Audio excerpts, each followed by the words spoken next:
Hello, members, and welcome to this edition of Master the Rules. I'm Paul Ryden. And knowing the rules of golf and playing under them makes the game much more enjoyable. I mean, let's face it, most golfers just don't know the rules, and that's why we've developed this tape to help explain some of the more common questions about those rules.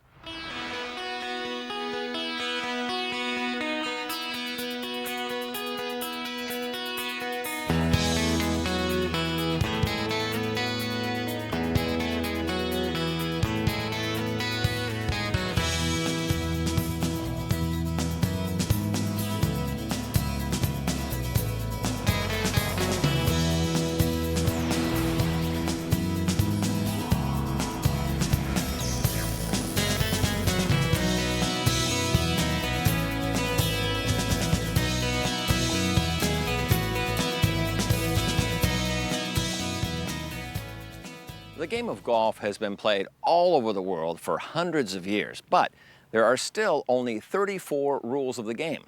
There are, however, many different definitions, countless situations, and endless questions that come up on tour or at your local municipal course. So today, we've enlisted the expertise of PGA Tour Tournament Director and author of the book Golf Rules Plain and Simple, Mark Russell. Mark's vast knowledge of the rules of golf will allow him to address your frequently asked questions and provide you with specific instances related to these questions that'll help you grasp a better understanding of the rules of golf. Golf is a game of honor. It's a game where players call penalties on themselves. It's played over hundreds of acres of land in all types of conditions. Thus, you must have some standard accepted rules. Golf's a lot more fun if you play by the rules. Don't play this inside the leather stuff. Playing a 450-yard par 4, you get the ball 2 feet from the hole and you're gonna knock it away because it's inside someone's leather. I guarantee you they're not gonna play inside the leather in the club championship. Now, I'm gonna talk to you about the rules today. I'm gonna help you understand the rules better, and I guarantee you you're gonna have more fun with it.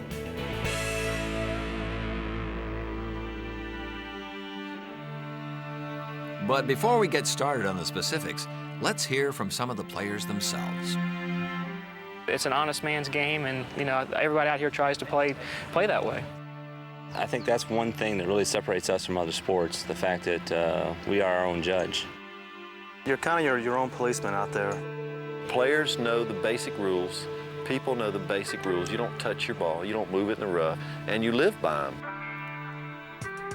Athletic competition is bound by rules, but how they are policed is an entirely different subject. Golf is a game of honor, where players have respect for their fellow competitors. And though you may see an occasional rules official, players are responsible for calling penalties on themselves, as well as keeping their own score. This sets golf apart from all other sports. This is one game that your honesty and integrity, if you lose that, you have lost everything. It's a game of honor, and players call penalties on themselves that no one saw but them. I hit a shot over the 10th green. I put my club down behind the ball, and my ball rolled. I knew that I caused it to move. Called for an official, told him what happened, placed the ball back, one-shot penalty, end up finishing one shot back on Sunday, and therefore, that little penalty right there, which nobody knew happened except myself, could have been the difference for me winning the tournament and finishing second. Now, if I take 2 club lengths, can I drop it there? Okay, so I left it as it is, pulled the tee out. I just want to know if, considering putting the tee in, if that was like testing the ground or anything. I just put it in behind it, sort of looked at my options. You didn't lift the ball? No, I didn't even touch it. Okay, as long as you didn't lift the ball. Yeah. If you'd have lifted it. Compared to take a drop. Different things happen to the golf ball, and the player's not sure, and he's playing for a lot of money, and why not take that extra minute or 2 minutes to have somebody come in that will give him the correct procedure, and that way he's resolved of any wrongdoing that might happen. So let me ask a question. You marked the ball before you picked it up? There's the ball. That's where I marked it, here. When I moved the chair, the ball rolled. Then you pick it up and replace it. Okay, that's what That wasn't on top of the chair, it was on the ground when you moved the chair, Yeah, correct? it was right there, it was just resting up here. Okay. His divot flew up, and I was watching the ball, but Stevie said that the divot actually hit my ball. He thinks that bumped it off. That's the way the game is played. It's a game of integrity, and we stand behind the rule book. The rules set forth by the Honorable Company of Edinburgh Golfers were officially adopted in 1754. The Royal and Ancient Golf Club of St. Andrews was joined by the United States Golf Association, making the rules widely available to the golfing world. The rules apply to all, from the kids at the local muni to golf's touring professionals. Well, it's something that, we're all brought up in this game. The etiquette is part of the game. That, you're out there policing yourself, and that's very important that you're able to know the rules, understand the rules, and play by the rules. So it builds integrity when you have to do something over a long period of time. You have to overcome your frustrations in it, and you have to be able to deal with all the nuances of not being able to do something. So it develops a sense of character about you that not many sports can do that. You need to have the integrity and the honesty that if there is an infraction, you need to have, say, hey, I did something, I think I might have broke a rule, and if so, you have to have the penalty for it. Most of us don't even think twice about it. I mean, it's just something you do and you go on, and that's the true gentleman side of it, and that's the beauty of it too, is that it's an honest man's game, and everybody out here tries to play that way. Founded and based on the principles of honesty and sportsmanship, golf stands alone in today's climate of win at any cost, making it a game like no other, a game of integrity. How many times do you hear this when playing a Saturday round with your golf buddies? Can I or should I hit a provisional ball? Can I go back and then drop the ball on the green for my drop? What do I do? Who putts first? What is that? Well, today is your lucky day, members, because Mark Russell is going to give you all the right answers to your rules questions. Rule 1-1 states that the game of golf consists of playing a ball from the teeing ground into the hole in a stroke or successive strokes. All this sounds pretty simple if you get on the golf course with your buddies. One of them's talking about a loose impediment or through the green, you see yellow stakes, you see red stakes. Well, today I'm going to answer your most frequently asked rules questions, and I'm going to throw in some interesting information also, because the great game of golf is a lot more fun when it's played by the rules.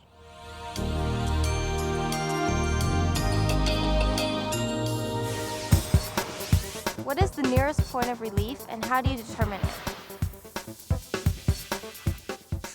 Anytime you're going to take relief from casual water, ground under repair, or an immovable obstruction, in this case cart path, you've got to first determine your nearest point of relief.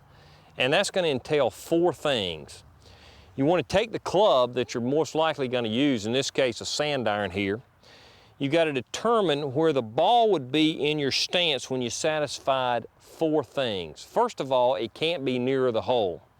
Second of all, you got to clear your area of intended swing. Third, the lie of the ball. And fourth, your stance. Right here is my nearest point of relief in this situation when I have satisfied those four things. From this point right here, I can use any club to measure in this semicircle that's not near the hole. Use my driver if I'd like. If I had a situation here where the rough was 5 or 6 inches high and my nearest point of relief was over here and I was going to have to drop it on this side, I'd probably go ahead and just play it off the cart path. That's always an option. You don't have to take relief. But if you do take relief, that's how you determine your nearest point of relief.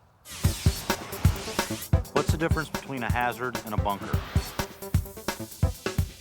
Bunkers are hazards. They're located all over the golf course. Fairway bunkers, greenside bunkers, and they are hazards. Now, a bunker is a hollowed out area, usually filled with sand or the like, and the boundary of a bunker extends vertically downwards but not upwards. Now, in this situation right here, this ball's overhanging the bunker. It's not in the bunker because none of it touches the edge of the bunker.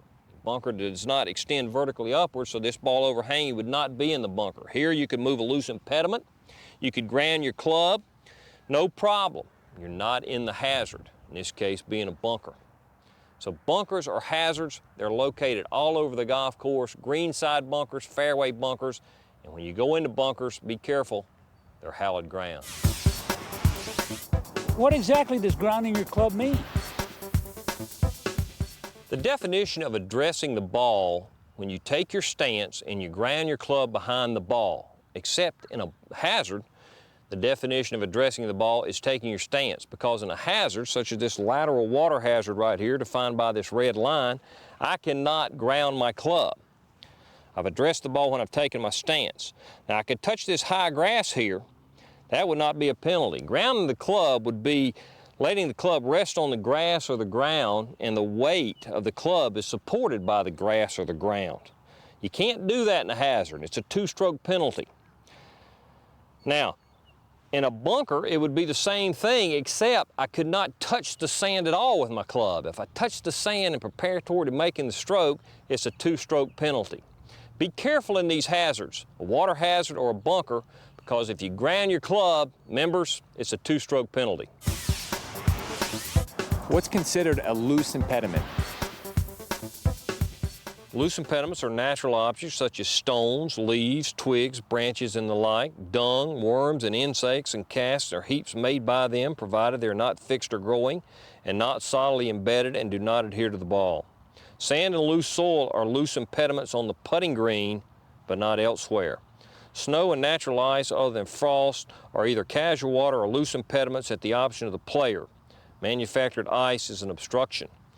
Dew and frost are not loose impediments.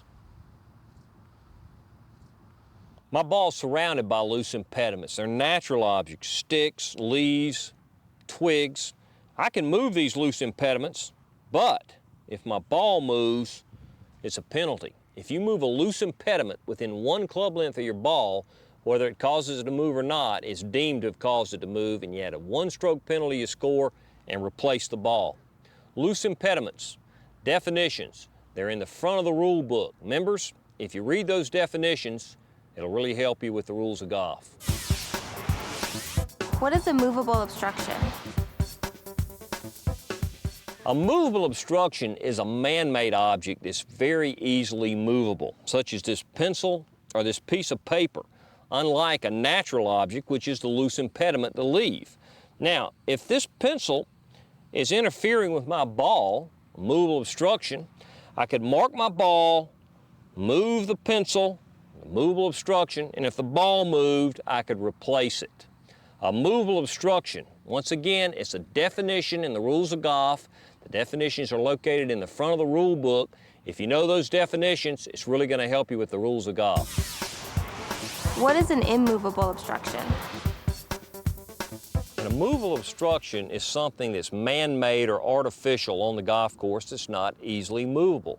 A good example of this would be this 150-yard marker, a sprinkler head, an irrigation box, anything that's artificial, that's not easily movable, that's on the golf course. Now, if you have fences or railings or stakes that define out of bounds, that is not considered an immovable obstructions. They're boundaries of the golf course, and you do not get relief off those. Any artificial immovable obstruction that's out of bounds, you don't get relief off that. But right here in this situation, an immovable obstruction, this 150-yard marker, I'd go to the nearest point of relief, not near the hole, and get a club length from there. The definitions, members, like we said once before, they're in the front of the rule book, and they can help you with the rules of golf. If I'm in the rough and I'm near a sprinkler head and I need to take a drop, do I have to drop it back into the rough, or can I drop it in the fairway with my 2 club lengths? First of all, we're taking free relief right here from this immovable obstruction, a sprinkler head. 1 club length. If you're under penalty, you get 2 club lengths. That's a good thing to remember. A free relief situation, it's the nearest point of relief and 1 club length. Under penalty is when it's 2 club lengths. Now this situation right here, I can get my nearest point of relief, which would be right here, and then I have a semicircle here, not near the hole, to drop the ball in. In this case, I'm going to drop the ball, and I measure with any club, in this case my driver, right here. Drop the ball in the fairway. The rough and the fairway are one and the same. It's through the green. So here's a situation where the rules will help you. I'm going to drop the ball from the immovable obstruction, the sprinkler head, from the rough to the fairway. Members, here's a situation where the rules help you. So when I'm watching golf on TV, I see pros tapping down spike marks. I thought you can't do that. Believe me, you do not see professionals on TV tapping down spike marks, because if they were tapping spike marks down, their fellow competitors would be on them like a pack of wolves. The only thing you can do on the putting green is you can fix an old hole plug, such as this one right here. You could use your tool to fix that if there's irregularities in that, or you could fix a ball mark. You could fix that. Now,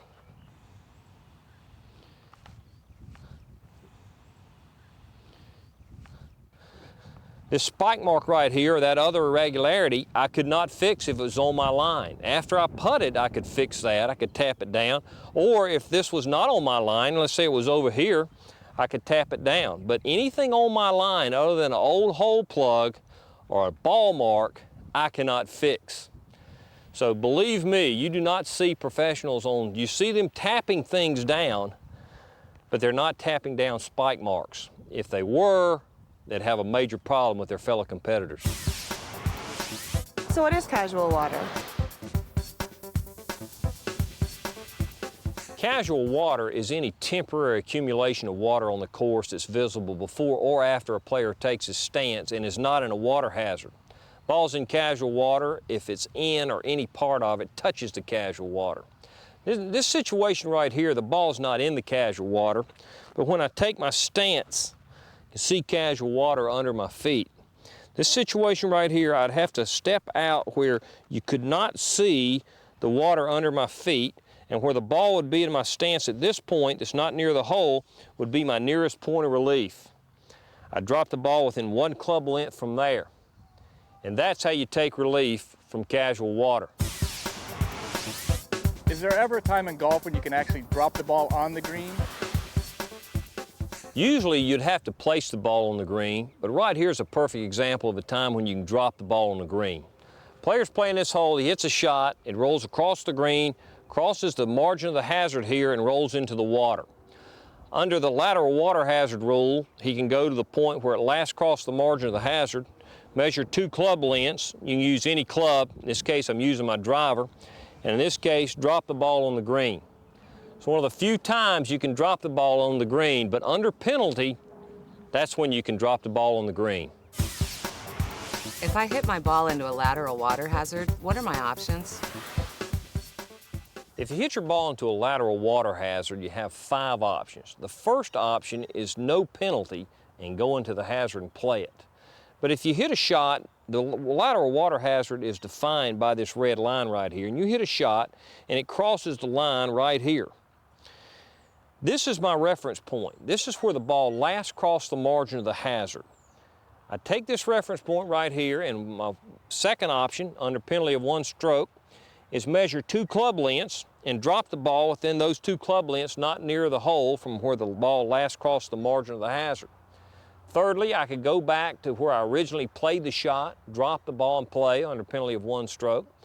A fourth option is to keep this point where the ball last crossed the margin of the hazard between me and the hole, and I could go back along this line as far as I'd like to go, drop the ball, penalty of 1 stroke. My fifth option is to go to a point on the opposite margin of the hazard that's equidistant from this point, and from that point on the opposite margin, drop the ball 2 club lengths not near the hole. That's my 5 options under the lateral water hazard rule if I hit my ball in there. 4 of them carry a penalty of 1 stroke. If I go into the hazard and play the ball, it's no penalty. Does a ball mark have to be a certain size or shape, or can you use anything you want? The rule book says you can use a small coin or a ball marker made for that purpose or another small object. Now, I would not suggest using a leaf. Put a leaf down, pick your ball up, and it blows away, you're going to have a problem. Best thing to do is use a small ball marker or a coin. But you could mark your ball with the head of your putter just like this, clean it, put it right back down. The key is to get the ball back into the exact position from where you picked it up. My suggestion would be to use a small coin or a ball marker for that purpose. That way you won't distract your fellow competitor or your opponent when he's trying to putt on the green. But you can use any kind of small object to mark your ball on the putting surface. So if the ball is halfway in the hazard, is the ball considered in the hazard? This line right here, this red line, or it could be a yellow line if it was a regular water hazard, but this line defines the hazard, and this line itself is part of the hazard. If any part of the ball touches that line, touches any of the paint, the ball is in the hazard. So if it's a red line or it's a yellow line and any part of the ball touches it, the ball is in the hazard. Now, if we're talking about an out-of-bounds line, let's say it's defined by stakes, it's defined by the inside edge, the golf course side of these stakes at ground level. So if you're measuring to see if your ball's in bounds, if any part of the ball is in bounds, the ball is in bounds.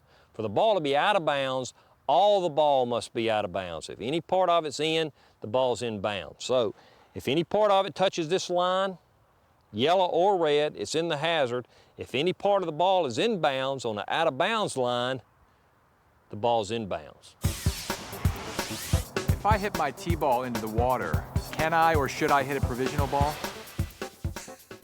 If I'm in this situation here and I play a shot into the water, I can't play a provisional ball. If I play a provisional ball, I've exercised one of my options under the water hazard or lateral water hazard rule, and that automatically becomes the ball in play. A provisional ball is a ball that's played for a ball lost outside a water hazard or a ball that's lost out of bounds. And if you're going to play a provisional ball, you must announce your intentions to your fellow competitor or your opponent by saying, I'm going to play a provisional ball. But you never play a provisional ball for a ball that's lost in a water hazard. Provisional ball is played for a ball that may be lost outside a water hazard or for a ball that's out of bounds. So to answer your question, no, you can't play a provisional ball when you hit your ball into a water hazard. You know, I was watching golf the other day and I was wondering, how close can you put the pin to the edge of the green? Well, there's no rule on that, but on the PGA Tour, we use a guideline of 4 paces, or basically 12 feet. If you put the hole a couple feet from the edge, there's no rule that says you can't do that. I wouldn't advise that. But on the PGA Tour, we try to keep it 4 paces or 12 feet from the edge. We've got a real tight situation. We might go 3 paces. It's just a guideline, but our guideline is 4 paces from the edge. Say I hit my approach shot to the green and it hits my partner's ball. What do I do then? If your approach shot hits your partner's ball, the ball that's hit and moved is replaced. The ball that hits the ball is in play. You know, in tournaments on a tee box, I've seen pros marking their balls. Is that something you have to do? Well, it's not something you have to do, but I would advise you doing that. Take a pen or a pencil or a tee or something and make a distinctive mark on your ball that you can identify your ball as yours. If you don't put a mark on it, you can't do that. So I would recommend marking your ball on the first tee so that you can say, definitely, this is my ball. We approach the green, and my partner's closer than I am. Who putts first? At times around the putting green, when a ball isn't on the green and is closer to the hole, there's confusion on who plays first. In this situation right here, the ball that's on the green would play first. Now, if this ball played out of turn in stroke play, unless there's some collusion, there wouldn't be any penalty. But in match play, if this ball played first, his opponent could ask him to replay the shot if he decided to do that. So anywhere on the golf course, the ball that's farthest from the hole plays first. What does through the green mean? Through the green is a definition in golf that means all the area of the golf course except the teeing ground of the hole being played and the putting green of the hole being played, and all hazards on the golf course. The rough and the fairway through the green. When a ball rolls all the way across the green and a commentator on TV talks about it rolling through the green, they're not really referring to the definition. But if you read your definitions, you study them, it'll really help you with the rules of the game and you'll enjoy golf a lot more. If I hit a bad tee shot, how long do I have to go look for the ball? Once you and your partner or your caddies go forward and look for the ball, that's when the clock starts. Once you've done that, you've got 5 minutes to find and identify the ball as yours. If you can't do that, the ball's lost. How many clubs can I have, and what happens if I have too many clubs? Well, you can start the round with 14 clubs, a maximum of 14 clubs. On the first tee, you need to take a look at your clubs and make sure you don't have more than 14. Because if you're playing a stroke play event and you play holes with more than 14 clubs, it's 2 strokes per hole, maximum 4 strokes. So if you find out on number 6 you've got 15 clubs, you're going to have to penalize yourself 4 strokes those first 6 holes. Match play, it's loss of hole. Maximum penalty would be 2 holes. So if you find out on the 6th hole, you've lost 2 holes. That's the maximum penalty. So make sure you count your clubs before you tee off on the first tee. You can't have more than 14.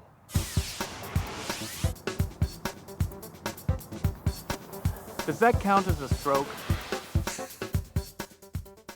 Well, the definition of stroke is the forward movement of the club with fairly intent to strike at and move the ball. You haven't done that. You've accidentally knocked the ball off the tee, so if some fool in your group wants to tell you that ball's in play, it's not. Pick it up and re-tee it. Ball's not in play till you've played a stroke with it off the teeing ground. So what's the penalty for a lost ball? If you lose a ball outside a water hazard, you've got to go back to your original position where you played that shot from, add a penalty and play again. Basic stroke and distance. So if you lose a ball outside a water hazard, it's stroke and distance, just like if you hit the ball out of bounds. When you're on the putting green, do you have to pull the pin out of the hole? If your ball's on the putting green, you can have the flag attended, but if your ball hits the flag stick, it's a 2-stroke penalty on you. So if your ball's on the putting green, you either got to pull the flag stick out or have it attended, and the person that attends that flag stick has got to pull it out before the ball gets there. If it hits the flag stick, it's a 2-stroke penalty on you. I hit up against a tree, I take a swing, I break my club. Can I replace it? You can replace your club if you break it during the normal course of play. Now, if you hit a tree with it when you were swinging trying to hit a shot, I'd consider that a normal course of play. But if you slam it on the ground or break it over your knee, that is not the normal course of play. And if you did not break your club in the normal course of play, you can't replace it.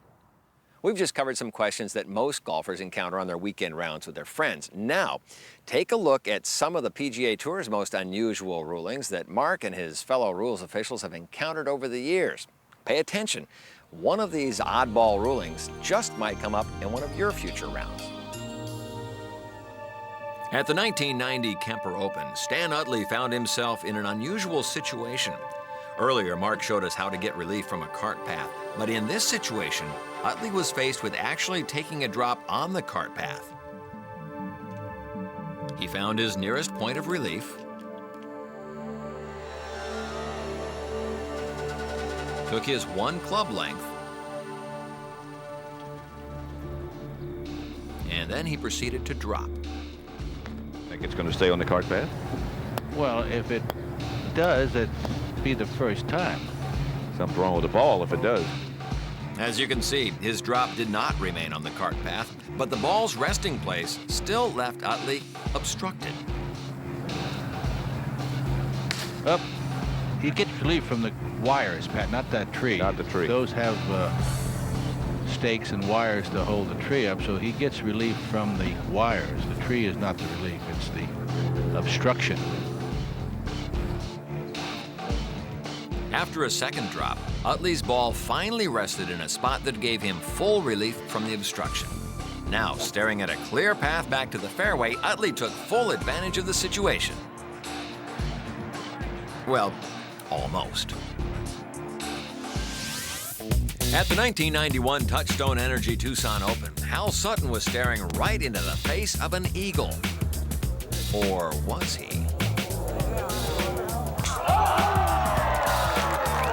Embeds in the side of the hole. Part of the ball is above the level of the lip. The shot is then considered not in the hole. Frank Cavanaugh repaired the torn turf. The ball was replaced. Sutton tapped in for a birdie, not an eagle. What happened was when we marked the ball and repaired the hole, we couldn't get the ball to come to rest. I mean, there was so much of the ball hanging over the hole that it just kept falling into the hole. So the rule states that if you can't get it to come to rest, well, then you've got to move the ball back until you do get it to come to rest. So we actually backed the ball up out of the hole and then putted it back into the hole. An interesting situation we would all probably want to be faced with. But remember, a ball is considered hold when it is at rest within the circumference of the hole and all of it is below the level of the lip of the cup. So unfortunately for Hal Sutton, he had to settle for a birdie. And speaking of birdies, at the 1998 Players' Championship, a bird came into play at the world-famous Island Hole, the 17th green at the TPC at Sawgrass. This friendly seagull tried to make a meal out of Brad Fable's ball, and after a few attempts to pick the ball up, he finally tried to make his getaway. But promptly deposited the ball into the same watery grave many other balls have found. So what's the rule here? Well, PGA Tour rules official John Brendel was on the scene to help the players sort out the situation. Don Pooley discussing the situation with John Brendel from the PGA Tour field staff. John's explanation, it's a ball moved by an outside agency. Therefore, you would try to determine the place nearest to where the ball was before it was moved. And in this case, you'd have to replace it with a new ball. On the Senior Tour at the 1997 Countrywide Tradition, a ball once again found the water, but a bird didn't deposit this one into the drink. It was Terry Dill's tee shot. Hitting the swimming pool. In the pool. Hit one of those pools in the house. The shot ended up at the bottom of a swimming pool and brought up a very interesting rule situation. That house, if it's on the golf course, it's a big old obstruction, something artificial. It's on the golf course. And if the ball is lost in an obstruction, he's going to get a free drop. I don't think the business of identifying his ball is critical. I think there's reasonable evidence that that's his ball. We've seen it go in there. There aren't a lot of people hitting golf balls in that pool. Well, I think that... We were inside, yeah. You saw the ball going? Yeah. Well, the ball was, in fact, determined to be Dill's, so now the only decision was, where will he get relief from this rather odd obstruction? After determining the nearest point of relief, Dill took his one club length and proceeded to take his drop. It's inside. Yes. Okay. Balls in play. With his ball back in play, Terry Dill was able to find his way back to the fairway without incurring a penalty.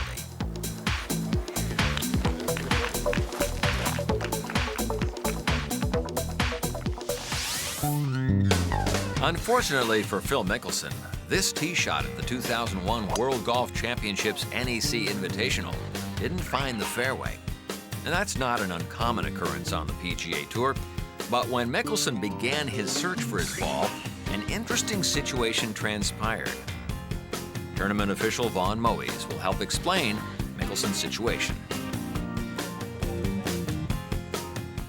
As you can see here, this is just a ball lying in the grass. It's not really identified as my ball.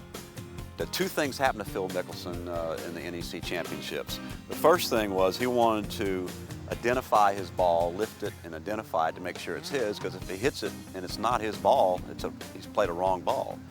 And the rule says in order to identify your ball, you must announce your intentions to your fellow competitor, who in this case was Jim Furyk, way across the fairway, and you must give him an opportunity to observe you lifting this and identifying it. Well, generally what happens on tour is you will just wave over and say, hey, I'm going to identify my ball, and the fellow competitor 9 out of 10 times says that's fine. So what happened to Phil was he didn't do this.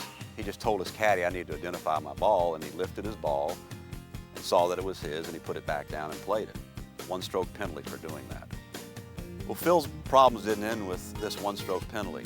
As it turns out, he failed to put an identification mark on his ball. I'm not going to sit and tell you that I have never in the past. You know, I've certainly in the past forgotten to put his We've had dots on. times where, you know, we've certainly had times where I've hit balls that weren't marked, and I pick up on it on the green. Right. So it's not the first time, but. And you don't think it's on the other side? You would have marked it? Well, I already marked and checked. It wasn't on the other side. You did mark and check. Okay. Well, through the magic of television, he was saved from having a lost ball. The rules officials actually went in and watched the videotape that they had of the ball landing in the grass in that exact location, and there was enough evidence to say that was Phil's golf ball. Yeah, from what you've been able to see this from television, they can identify that this was the ball. It looks within an area no more than 2 yards maximum around that ball. Okay. Thank you. So we're okay? Yep. Well, in conclusion, Rule 12-2 says that the player should put his personal identification mark on his golf ball, but he must announce his intentions to lift his ball for the purpose of identification to his marker or his fellow competitor or his opponent match play. If he fails to do that, it's a one-stroke penalty. At the 2001 Buick Invitational, Mickelson was in a sudden death playoff with Frank Licklider when another interesting rules situation occurred. Here's Mark Russell. Both players on the tee pull their tee shots into the canyon left at 17. This area was through the green. Now they had a situation where both players played provisional balls. They both announced from the tee they were playing provisional balls. They hit both these provisional balls in the fairway. When we went down to look for Frank Licklider's ball, it was found very quickly. The ball was unplayable. And in this situation, the only option that he could operate under the unplayable ball rule was to go back to the tee. Now, Phil Mickelson is witnessing all this, and he does not want his ball found because he's played his provisional ball right down the middle of the fairway. I'm not going to start looking for it yet, so hold on. Well, a spotter found a ball. The rule is that if someone finds a ball, you must go down there and identify the ball as yours or not. In this situation, it was Phil's ball. Now, the minute you find your original ball, the provisional balls are abandoned. Phil was unhappy. He had to go back to the tee also and play his third shot. Now, when they got back to the tee, a lot of people didn't understand why Frank Licklider played first. Well, our official on the spot, George Boutel, knew that Frank Licklider's ball lay unplayable farther from the hole than where Phil's lay unplayable. This is during the play of the hole, so it was Frank Licklider's turn to play, thus he played first on the tee. Pretty crazy situation down there in San Diego. Phil Mickelson won the playoff with a double bogey, which is very unusual, but it was some great golf, and it was great golf on the PGA Tour. At the 2002 Genuity Championship in Miami, Florida, Jesper Parnevik got a rules lesson concerning his ball mark. Basically what happened was Lance Tenbrook, who's Jesper's caddy, tossed the ball to Jesper from about 3 feet. Jesper dropped it, and it landed on his coin, which was marking the position of the ball. And the coin flipped over, so it changed position, and that is deemed to be a penalty. Right, he placed the coin back, which he should do, and then finish the hole, which is correct, incurring a one-shot penalty, but he's saying that it should not be a penalty. And he is now saying, I should never mark with a coin again. I should always mark with a tee. And it looks like he might do it for a while. I didn't believe that the rule could be this way was that, for example here, this is the point here that's marking where my ball was when I picked it up. And I lean over all the way down to the marker, even a tenth of an inch over the ball, over the marker, and drop the ball so the coin moves a little bit, is one-shot penalty. So what happened in this case, though, is that Lance Tenbrook, your caddy, actually tossed the ball to you and you dropped it. Yeah, and I dropped it, yeah. So, I mean, it was, my fault, but I just couldn't believe that if you're in the process of replacing your ball and you're that close to the ball, that is still a shot penalty. And I even talked to, USGA about it, Tom Meek, and he said that's the way it is. Members, golf is played around the world, and it's a game of honor. It's played under all types of conditions over hundreds of acres, and a little knowledge of the rules will really help you with the game. Golf rules.